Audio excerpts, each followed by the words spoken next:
Here we go.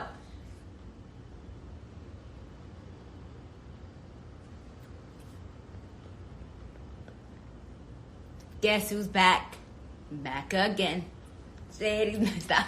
Carmi's back. Back again. I'm back, everyone. Hey, everyone. Welcome to True CRIMERELI Live Thursdays.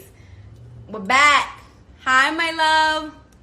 Sasha's back. Her name is Sasha, everyone. Say hi to Sasha. She's the mascot of True CRIMERELI. You made it. Yes, Richie's been 10 years since Richie passed away yesterday. Yes. Welcome to True CRIMERELI Live Thursday nights at 7 p.m. LA time. Thank you to everyone who's watching all over the country, the world. You guys are amazing. As promised, last week, you all chose that you guys wanted me and Dylan to talk about John Wayne Gacy. So, that's exactly what I'm going to be doing today with Dylan. Dylan will be hopping on in the next 15 minutes or so. But I just want to say hi to everyone and kind of chat with you guys. How are you all doing? If you have any questions, any concerns, any theories, ideas of serial killers, any news that you guys heard of lately. Let me put Sasha back over here. Let me put Sasha over here. There she is. Oh my goodness. All right. As promised, every week I am going to be reading a little bit of a different book that I have, because I have so many true crime books. And this one is called The Killer Book of Serial Killers. It is one of my favorites. If you don't have it, I mean, I'm going to say it every week. If you don't have it, you should get it, but get it. The Killer Book of Serial Killers.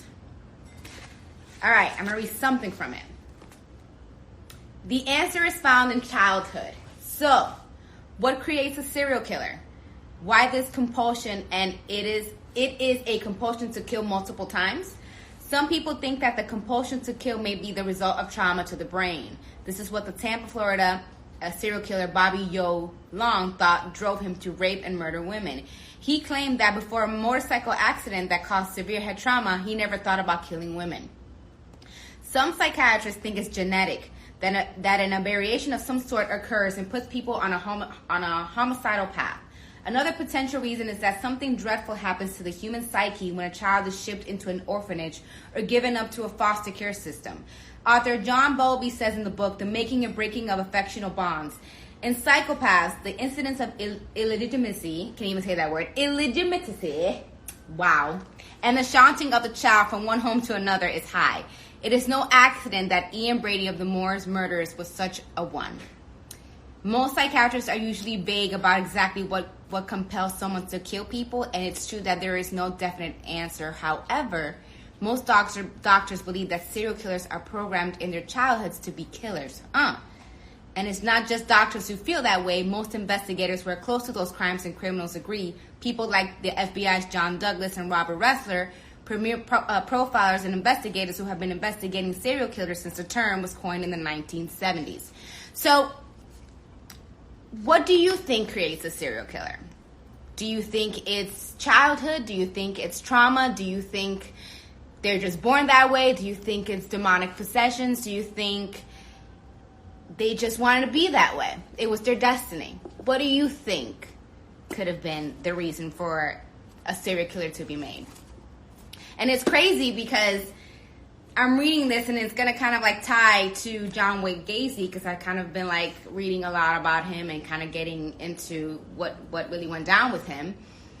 And we'll kind of go into details with Dylan as we're talking about it. But I mean, I have my computer open. I have all the information ready to go on the spot. But with all these serial killers, you like I said it before, there's a pattern. There's a pattern, and it all comes from their childhood, which is one of the reasons why it motivated me to want to talk and want to do a podcast. Because again, no one talks about it. It all starts in childhood. It might even start when they're in the womb, to be honest. You know, if you believe in a lot of the spiritual stuff, demonic possessions. They're true. They exist. And a lot of people don't talk about it. But there's books on these things. So whether it's possessions or not, or whether they just want to kill or not, it's interesting. And I think that it's important we talk about it, because to this day, there's people out there who need to hear this. Maybe their kids are going through something, and maybe they start seeing the signs of, oh, this kid needs some help. It's better to do it now, because we don't want it to be too late, Very interesting book.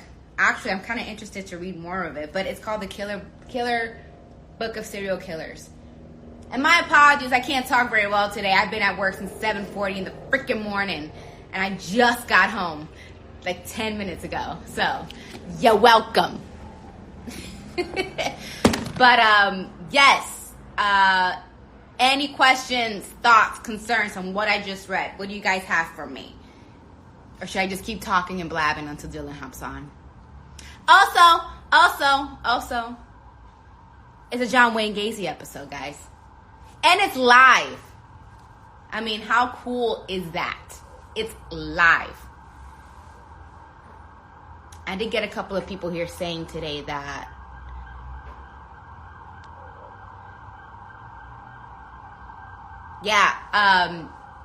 Richard Ramirez did pass away yesterday, 10 years ago. So it was 10 years ago yesterday that he had passed away. So very interesting to have a lot of you kind of message me and send me messages and talk about the case and him. So thank you for everyone who responded too.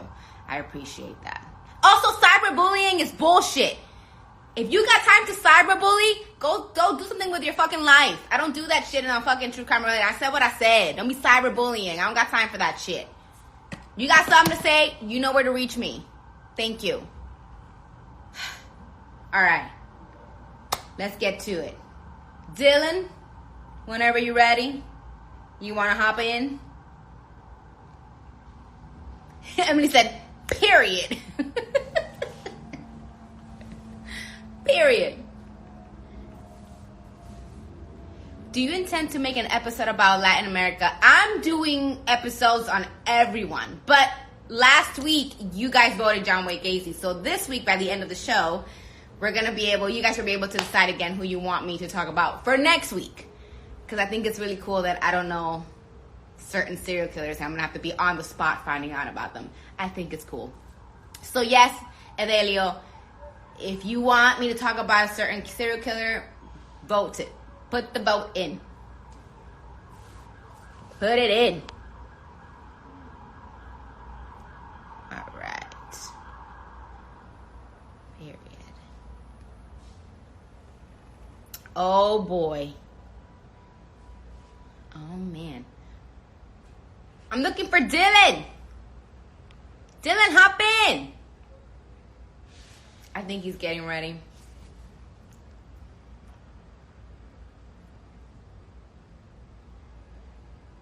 Let me see here. Unrelated, but it's insane. I've been watching you for 3 years. I love you, and I love you for you watching me for 3 years. You're fucking amazing. Just want to let you know that. You're awesome.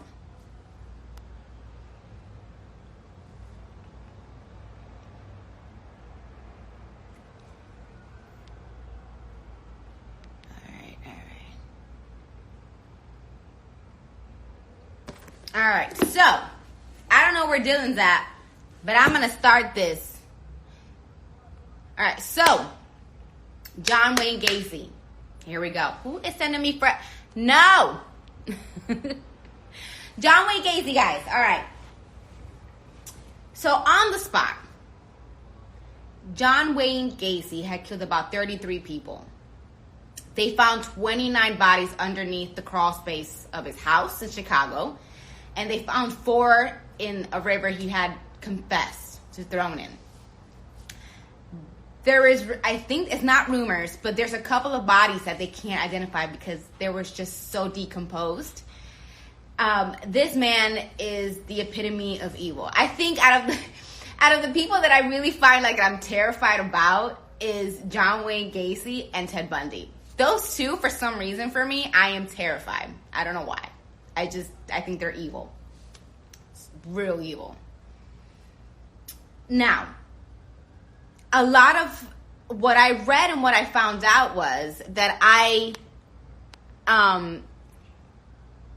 a lot of his victims were either workers that worked for him, because he would hire young, teenagers, pretty much young boys, to work for his contracting, company, because he was a contractor. So a lot of the victims were from him that he would work, or he would have an issue with, something like that. Or he would end up picking up these people, these kids, and try to force them. The fucked up thing about John Wayne Gacy that I learned, and as I was reading and I realized, is that there was a couple of times where there was charges filed against him and the cops didn't do anything. Does it sound very familiar to you guys?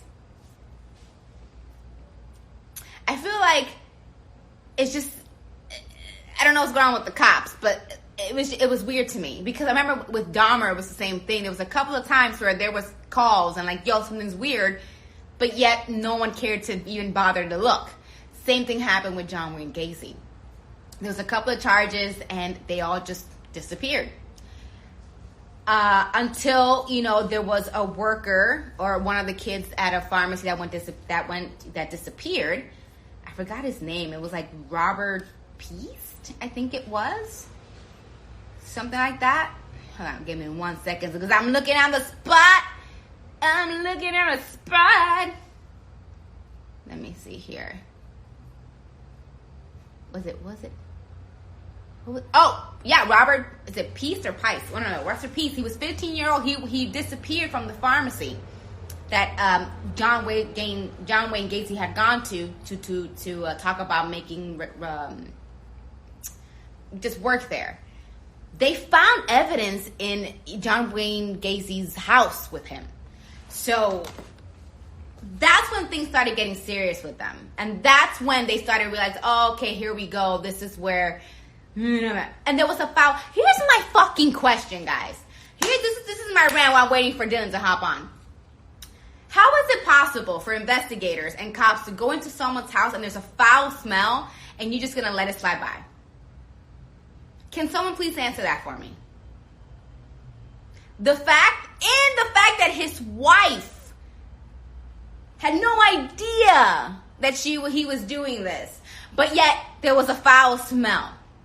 Can someone please elaborate? I would like for people to literally jump on, leave comments, and let me know, how do you think that's possible for someone to be living in your own home and you don't smell that foul shit? That to me is beyond crazy. Is beyond nonsense to me. The police had gone in with a warrant to search. They had smelled that foul smell, but they kind of like, oh, it's probably a sewage pipe, whatever it was. Bruh. Like freaking 8 other people died. How I am baffled with police, with the fact that how these people worked back in the day. It didn't make sense to me, because it reminded me of the same thing of Dahmer. A lot of people could have been saved if the cops did their job. Clearly, they didn't do their job. Also, they didn't do the job here. What's really interesting to me, and I really want Dylan to hop on, because Dylan is all about this shit. Dylan! We're waiting for Dylan, guys. But he mentioned to the cops when they actually finally caught him, and he confessed. He said there were 4 Johns. John the contractor, John the politician, John the clown, and that there was this guy named Jack Hanley, not a guy, entity, Jack Hanley, that was the killer that was doing all these evil things. And this is where my basis comes from. Do you guys think that John was possessed? Or do you think that maybe he had multiple personality disorder? Or do you think that he was making shit up? Because this is where I kind of go back into the childhood conversation. This is where I kind of go, okay, let's go back to when he was a kid. What exactly happened to him? what are the signs that we could see that made him be who he was? The first thing to me, I'm not gonna lie, I really do think that John battled with homosexuality as a kid. I think he didn't know, or he was confused. And he really wanted to please his dad, to make his dad proud of him. And his dad was a very abusive, alcoholic person, abused the hell out of him, insulted him, and called him a sissy and all that. And I think that really messed up a lot for John Wayne Gacy as a kid. Also, I did read that he had a head trauma, I think at age 16 or something like that. He had a big major head trauma that caused a big blood clot in his head, and he had to drink a medicine to be able to clear that clot from his head. Could that trauma maybe helped him become who he became?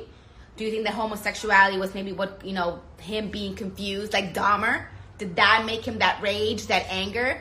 We don't know, but we all have to start going back to the childhood. Now, where is Dylan? I need someone to reach out to Dylan. Dylan!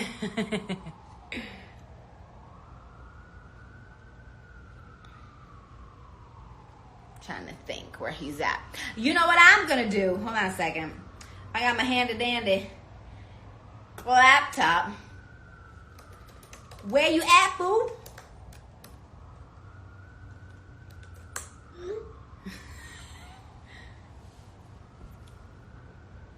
He said I'm out.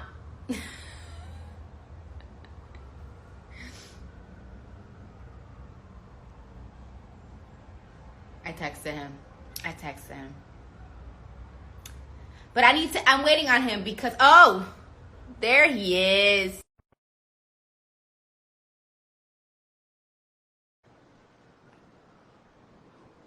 Is he on? Oh. Oh my God. What took you so long? Oh. Oh, he's got the cloud in the back. Oh my What's goodness. up? What's up? So, we're pretty much talking about John Wayne Gacy and, his early life and the killings. He was known for 33 murders. 29 were found under his house, under the crawl space, and I think 4 others were found in the river. Right. And we're talking that from the beginning of the show, we're discussing what makes a serial killer. Is it the traumas? Is it demonic possessions? Is it from, the works. Me and you have talked about this multiple times. Yeah. With John Wayne Gacy, as I was kind of researching and looking him up, he told detectives that there was 4 different Johns. I don't know if you knew that.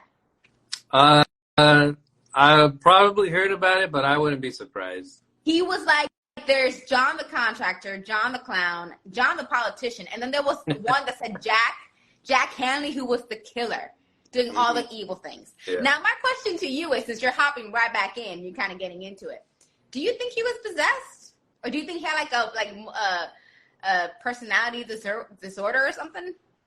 Well, I think, from my own personal standpoint, he was probably influenced by demons, I would imagine. I'm sure there are people out there who say, everybody that does evil, they're not all influenced by demons. Are they? I don't know. Well, it all depends on where you're coming from. Yeah.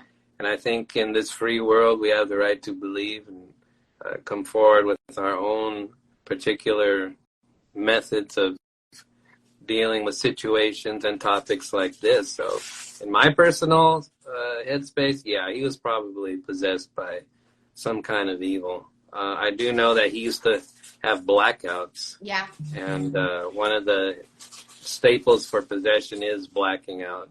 And in that particular lapse of time, the demon manifests itself, and the consciousness of the host is kind of put to sleep for that particular moment. Wow. I mean, I didn't even know that. Because that's funny. That's funny you mentioned that, because in what I was reading, he had a head trauma around like 16 years old, and they had found a blood clot in his head, and he had to take medicine for it because it would give him blackouts. Right. I mean, which also could be the cause of, because, it's the same thing with Ramirez. All these head traumas caused a lot of things with him. Right. So, but also on top of that, Dylan, do you think that John Wayne Gacy was like, had a lot of frustration and anger because he was confused with, the homosexuality? Maybe he was? Well, I mean, just on a pure psychological level, if you were to ask a psychiatrist, his father was extremely abusive. Yeah. I think one of the key instances in John's life was as a young man, he got in an argument with his father, and his father was choking him against the fridge. And while they were in that close grip with his father choking him, he was sexually aroused. Yeah. So I remember that you told me that. So, yeah, couple that with the fact that he was stealing his mother's underwear and burying them in the backyard. That's a foreshadowing of him basically kidnapping kids, stealing underwear, burying them in the crawl space, burying the panties in the backyard, having an over-dominant, aggressive father, psychologically would then have John, who would hate his father, take on the identity of his mother, then becoming and having that inclination to be attracted to men, specifically his father. Yeah. Why do you think he was attracted to young boys, like not older? What is it that, because I noticed a pattern even with Dahmer. Yeah. What is it about younger guys? I think he was just basically recreating the trauma of his youth with his father dominating him. So as he became an adult man, again, he's just recreating the scene of the crime that he experienced as a young man, becoming the father or the angry, abusive father of all these young boys, but ultimately killing them, as John Wayne Gacy probably felt that he wanted his father to kill him because he felt worthless. So he's taking on the identity of his father and killing the young men as if he's killing himself. Rabbit hole! Hold on, I need a moment because Sasha needs to say, rabbit hole! Yeah, so I did not know this. I'm just saying psychologically, that's, just like a serial killer kills prostitutes because he's really killing his mother. This is true. Because they kept saying he had a normal childhood, and I was just like, there's no way to have an abusive. People don't understand that you don't have to be, mentally ill. Like it can all start from being physically abused, verbally abused. Maybe being an orphan, not having a family, like those things cause major trauma in the body and in the head. And if he did get a head trauma with it as well, I mean, I'm going to start bringing in the spirituality, Dylan, but I think he opened up the portal. You know how I talk about the portals all the time. Yeah. I absolutely think definitely he opened up a portal somewhere with that. Well, people like Ramirez, people like Gacy, people like even Jeffrey Dahmer,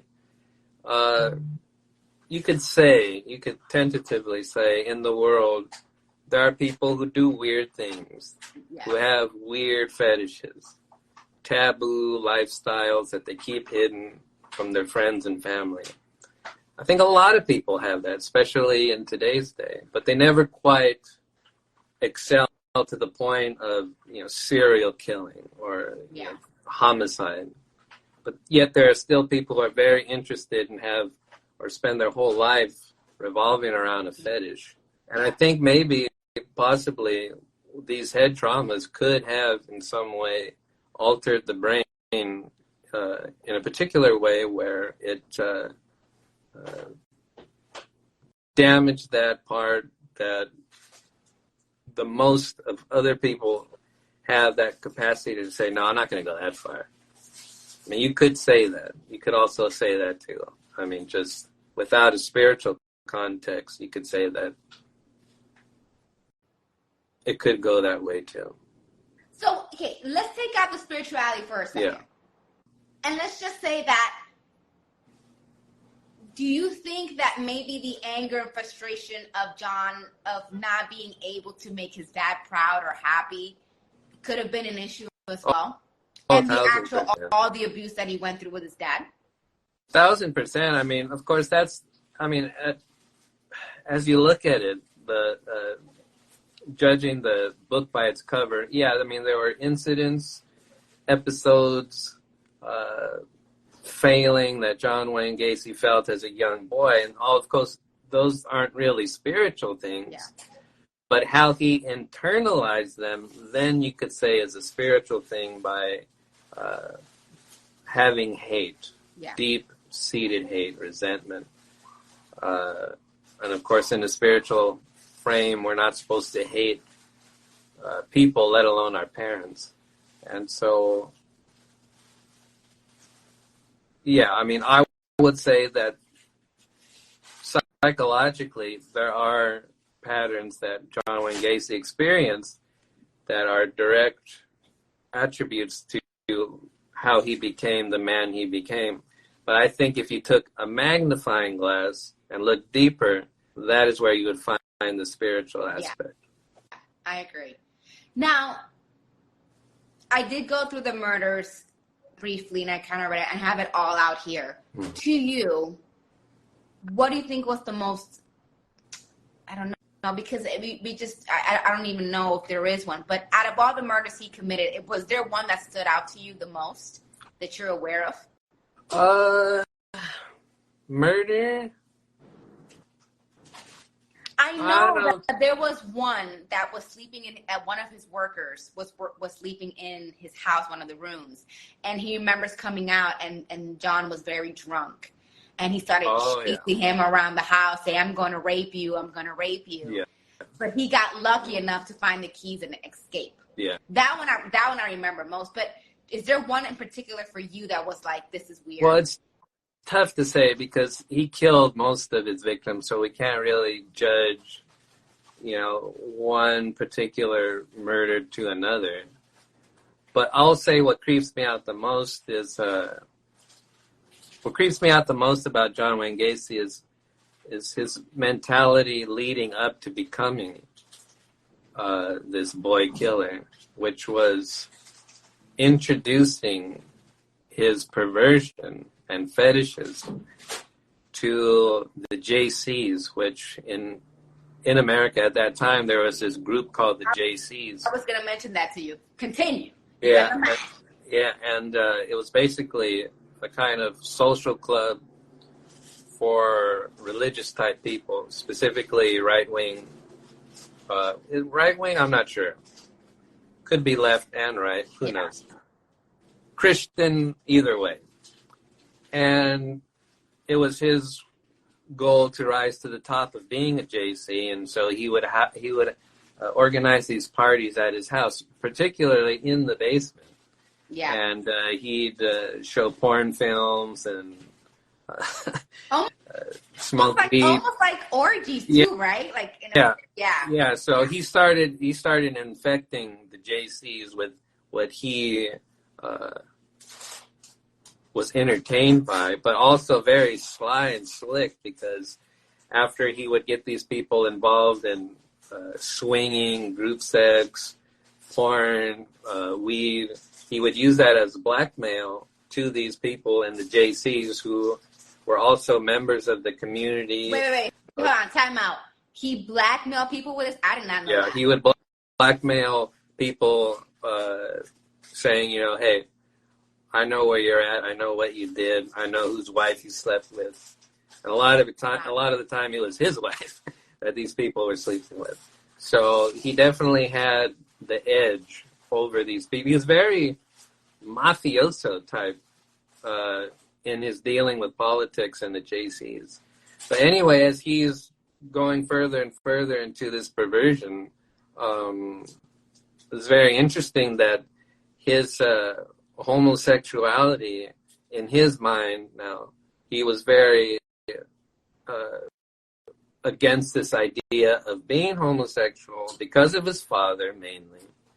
So he had this internal conflict with having an oppressive father who didn't want anything to do with homosexuals and as a whole, let alone his son being one. So he had this huge pressure on him of his father. And so he was conflicted with wanting to live this homosexual lifestyle on the sly, and also to the public being a very straight Christian married man.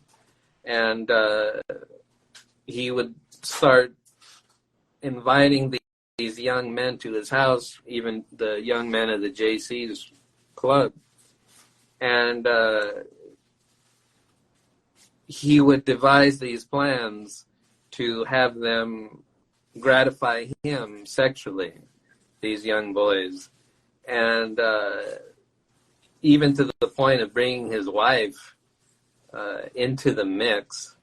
And there's this one really freaky little story of that he made this deal with this young man about if he ever slept with his wife, he'd have to offer him a blowjob in return. What? That was the price. And so this one particular night, this boy was spending the night at John Wayne Gacy's house. And John had his wife slip into the young man's room, and she had sex with him.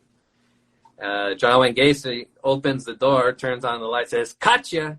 Now you got to do what I want you to do." So he's had this really weird... So, do you think that his wife was in it? Because from what I read, none of the wives had, they all divorced him because of that situation. Right. Well, I don't think she was particularly involved with the murders, but she was definitely caught up in the perversion of John Wayne Gacy.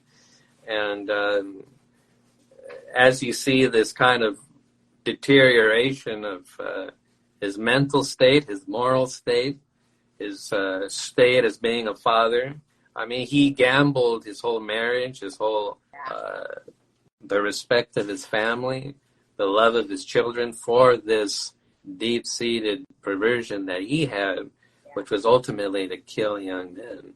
Of course, there are many people who are homosexual who aren't violent at all whatsoever, and I'm not comparing the two at all. What I am saying is that like serial killers will eventually find a fascination with murdering either men or women.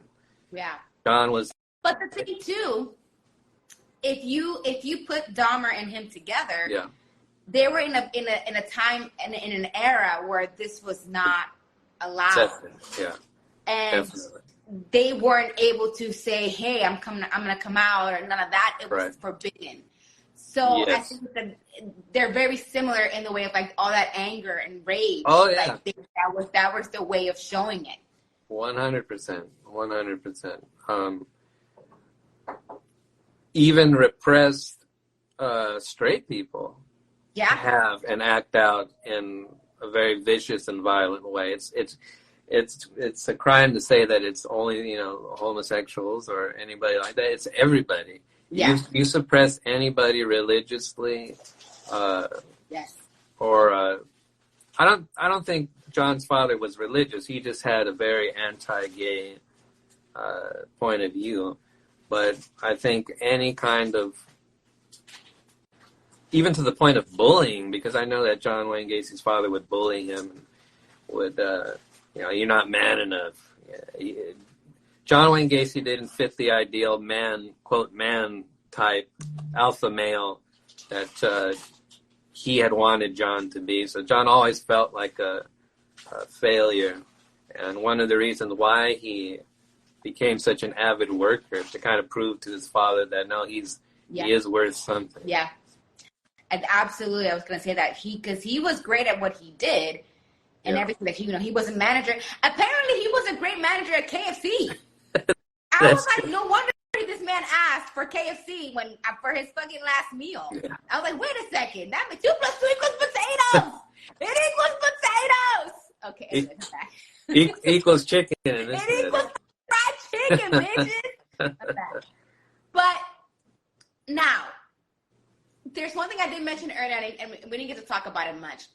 Why is it that, because there was a couple of charges with John Wayne Gacy that if the cops would have caught on sooner, he would have been arrested sooner.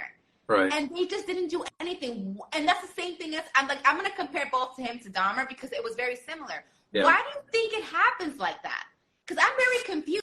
Like, why is it that and you know what? It's just not even Dahmer and him. It's almost every serial killer thing that you read. Yeah. The cops don't do much until it's too late. Yeah. I think in John Wayne Gacy's story in particular, even when he was caught as an old man on death row, he was very, he had a way about himself that was very overbearing. Like, no, I didn't do that. And he was just an amazing liar. And the way he could carry over the emphasis of his lies as being true. Well, he was a politician, so that they're good at that. I don't know. Exactly. I said what I said. Yeah, exactly. And so I think that ability he had to really believe the lies himself. I think when he was originally captured for sodomy, I think it was. Yeah. Basically, I mean, you can already imagine that while being incarcerated, he's like, oh, I didn't do anything, man. You know, it was some stupid kid, blah, blah, blah, blah. He wanted money, and he was trying to blackmail me, blah, blah, blah, blah. And he was very, very streetwise in the sense of, you know, once he did get arrested, he would rise to the ranks of the prison system, whether being the head cook or, you know, getting involved with the church ministry within the prison. So he would present this leveled up idea of I'm reformed, I'm a good guy, I'm sneaking you cigarettes, I'm giving you extra chicken on your plate, you know, in prison. This kid's a liar, he's blackmailing me. And so, you know, hey, people at that time were very gullible. Like I said, John Wayne Gacy is the first kind of his type. So now we can look back and say, oh, well, this guy now, he's just like a John Wayne Gacy. But back then, you didn't have that. Yeah. So and it's the same with Dahmer as well. Nobody knew or could even imagine that there would be a person like Dahmer in the world. No, absolutely. And the thing is, when he was in prison, he had no remorse. No. I don't think he ever said, I'm sorry. I don't think he ever said any of that, did he? I don't think so. No, he just said, what was his last words? Kiss my ass. Yeah, exactly. That was his last words before he was killed, guys. Exactly. Way to go, John. Exactly. So here's the thing with this, which when it comes to John Wayne Gacy and his childhood, and how it connects today. You have no idea, Dylan, how much pornographic things are out there that are accessible to all these kids, young kids. There are still families and there's still people out there who are still very against the homosexuals. Yeah. And let's face it, it's the truth. True. There's a lot of kids out there who are probably facing the exact same thing in modern time with the access of all these things on the internet that they can be like that. It is very important to be aware and to, if you have a niece or a nephew or, you know, a friend or whatever that you know, to communicate and make them feel as comfortable as possible. Because if John Wayne Gacy had that, if his dad had been a better father, not an alcoholic and beating him up, I don't think John Wayne Gacy would have been who he was? Well, yeah, I would add to that of course, bullying and hatred towards anybody's race, religious belief, non-religious belief, sexuality, that is all absolutely uncalled for. And what happens, I believe, is that when you have a person who hates that particular thing, whoever that hate is directed to, now we're talking specifically about John Gacy, the only way you can really win if you're going to use hate is to grow your hate bigger than that person's hate. Yeah. So greater than the person that's hating you. So now your hate becomes greater than, and it's that idea of you become what you hate. Yeah. And I think John Wayne Gacy, that's why I said psychologically, he probably, as he's killing these boys, was taking on the hate of his father for himself, and so he's literally like killing himself, despising himself. Yeah, no, absolutely. It's just I don't think there's a serial killer where we can say, yeah, he had a great childhood. I don't think there is one. I don't even think, out of everyone, I think Ted Bundy, and we'll talk about Ted Bundy in the time, but like even his childhood, I'm just like, what actually happened to you, sir? Yeah, I mean, no, it's true. I mean, I think I think every human being never escapes the tragedy of just being alive. But here's the question. And you told me this once, and it was very interesting. I want you to say it again. What is the difference between me and you and John Wayne Gacy? Because we all have trauma. Oh, that's right. We've all gone through trauma. We've all dealt with shit. We've all had anger and rage about something in our lives that's made us like who we are. But what is it about us that we haven't gone on there and killed people and hurt people? And you know what I'm saying? What is it about us versus them?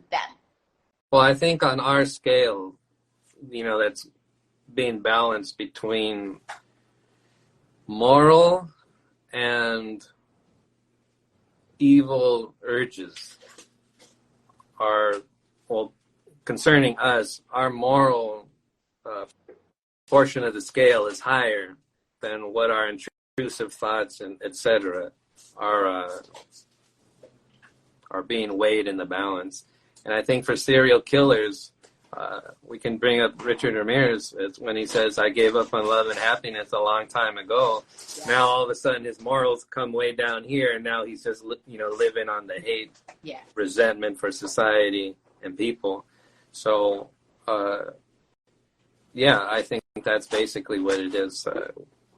Whatever we have that is attached to our moral sense is still intact.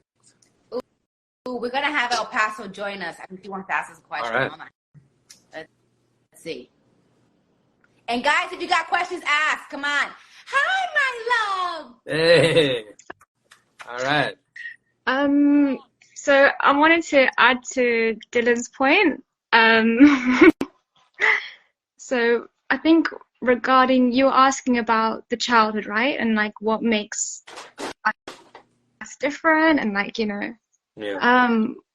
Well, I think it goes back to religion, quite frankly, because I feel like, like you said, during their time, everything was just far more, everything was so strict. And so I feel like, the more restricted the environment, the more they're going to want to rebel against that. Yeah. And therefore, the further they'll go, so. But you also gotta remember that a lot of these serial killers, like John Wayne Gacy, Dahmer, Ramirez, they lived in different eras. These eras were not as open-minded as we are now. Exactly. It was just all like, therapy's not the way. You're crazy. Like, no, you're not. You can't be homosexual. And it's like you said, a lot of it is religion, I believe, but it's the environment. It's a mix of everything, definitely. It's the environment, the people around them, what they grew up with. It's a recipe for a disaster. And those people were in the recipe for disaster. And going back to the spiritual thing too, I mean, these guys were living with corpses. I mean, you know. That is one thing too, guys. Like I was saying earlier, how is they it had possible that his decomposing wife bodies did not smell? How do you not smell the odor in your own home of 29 bodies? Because no one wants to explain that to me. Well, I mean, the fact that they're living with that, there's a fly attacking me. So, yeah, this is the crossover again between Jeff and John, because they both had dead bodies in their apartments, and I'm sure they went to revisit them a couple times. Oh, I'm sure. Oh, yeah. Because why would you bury them in that? And why would you bury them where you live? Because he wanted to have that access to go to and be like, I did this. This is mine. Exactly. This is what I did. Absolutely. And I think for John and maybe Jeff, maybe they became accustomed to the smell. And it just was kind of like the same way we turn on incense or put on a perfume, where it just, it puts you in a certain mental state. And for them, perhaps it was reconfirming,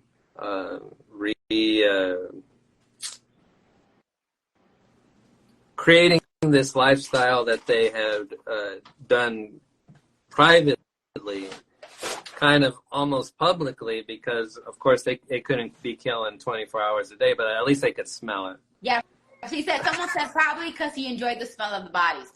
Most likely. I don't want to even think how that smells. Pretty nasty. You also mentioned pornography, and that's something Ted Bundy mentioned many times. Yes. Right until his last interview, he sort of put the blame on that. And yes, Ted Bundy, Ramirez, what his cousin was showing him.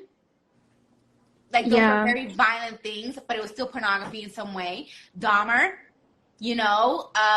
John. So it's, like I said, nowadays we have the internet, and it's so easy for these kids now to do that. And with the trauma they have and whatever they're going through, this is easy access for them. So as parents, as siblings, as friends, you want to be able to watch out and look for those signs and be able to help, because like I always say, there could always be another fucking John Wayne Gacy out there again, And I think it's definitely a combination of that abusive childhood plus the porn, that those two combined just is like, again, a recipe for like they become aroused by violence because of that. Yeah.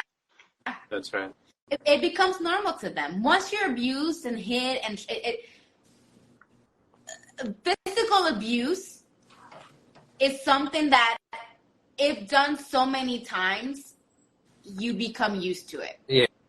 And I think it's like, I think it's also and whilst having those repressed feelings as well, attraction to the being gay or anything like that. If you have something that in your society is deemed will be shunned upon, then you're going to react violently against that. So absolutely. And if you hear John Wayne Gacy talk, he couldn't really explain his homosexuality. And when he was asked about it, he would kind of shy away about it and say, well, I'm just bi. And I think in his case, maybe, there's the thing that happens in the Stockholm Syndrome psychologically, is that you are attracted to the abuser. How many women, not just women, but the majority of women out there who are involved with an abuser and just cannot get away from this person. There's a hold on them. They feel sorry for them. There's a part of them that they love, and they can see past all of the trauma that person is inflicting upon them. There's something they feel about they can somehow fix them or nurture them. Exactly. I think Exactly. I can fix you. Yeah. I can fix you. Yeah. Yeah. I know this very well. I can fix you. Yeah, and so I think with, of course, the situation between John's father and himself, through that Stockholm Syndrome interaction, he did, in some kind of subconscious way, had an attraction towards his father, which then bled out into this curiosity. But also, when did this thing with the father begin? Was it during adolescence? Because I know there's a sensitive period in childhood where your brain is obviously still developing, and so anything you're exposed to, it becomes a huge part of you. And you're I think it started as a young boy. I mean, the signs were all there. I mean, the blueprint to become who he was is all there. And as a child, his father had his quote-unquote man cave in the basement, locked it, would never let John or anybody else go in there. I mean, that's obviously what John later chose to do as an adult. I think his father's overly aggressive alpha male spirit, if we call it, dominating John, I think he mentally sided with his mother and probably felt more close to his mother, and maybe took on those types of aspects, and maybe in a way psychologically became his mother and having attraction for her husband, which was his father. We're starting to get questions in. Emily said, are you going to talk about the guy he assaulted while in prison, his last victim, basically? From what I know, from my knowledge, his last victim was Robert Peace, and he was 15, and that's when they caught him. They arrested him. I think she's talking about Jason Moss. The book, yeah, The Last Victim is a book. Oh, I didn't know that. When he assaulted Jason Moss? Yeah, I would recommend everybody, there's a film called, I think it might be called, no, it's called Mr. Gacy. And it's about the life of John Moss. It's called Dear Mr. Gacy, I think. Gacy. And it's about the interaction between Moss and Gacy. Anyway, fast forward to what the question is asking is, when he went to go visit Gacy, Gacy fixed it up so that the guards would mind their own business and Gacy could potentially rape Moss. What? Mm-hmm. Yeah. It was actually set up, yeah. Mm-hmm. Yeah. Someone mentioned that he'd also met Richard too, wrote to Richard. Jason Moss, I know him because he had met Richard. So I was like, wait, Jason? I didn't even know. That's crazy. Someone said, are they evil? Do evil actions always correlate to being evil as a person? Listen, I don't think, in my opinion, when you're born, you're not evil. No one's born evil.